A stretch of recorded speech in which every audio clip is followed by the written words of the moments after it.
Bugun Amerika universitetlari haqida eng ko'p beriladigan savollar to'g'risida gaplashamiz. Eng ko'p beriladigan savol bu: Amerikada o'qishga nech pul ketadi? Universitet kontraktingiz nech pul? Fondga, o'qituvchilar bayramiga 8-martga nech puldan yig'asizlar degan savollar ko'payib ketibdi. Menda kontrakt yo'q, chunki universitet 100% scholarship bergan.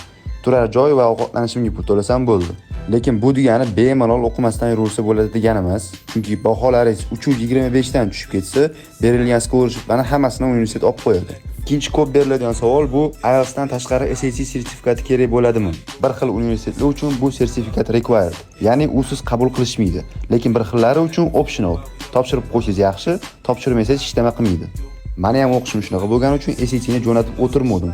Lekin kelib darslarga yozilayotganimda baribir SATni so'rashdi va matematika qismidan ballarim yetmaganligi uchun universitetda ichki imtihonlarni topshirasan deydi. Shuning uchun menga o'xshab shunaqa holatga tushib qolmaslik uchun SATni o'qib qo'yaverganinglar yaxshi. Universitet so'ramasa ham o'qish davomida shu bilimlaringiz kerak bo'ladi baribir. Obuna bo'lib qo'yishni unutmanglar, chunki keyingi videoda viza intervyuda qilinadigan eng katta xatolar to'g'risida gaplashamiz.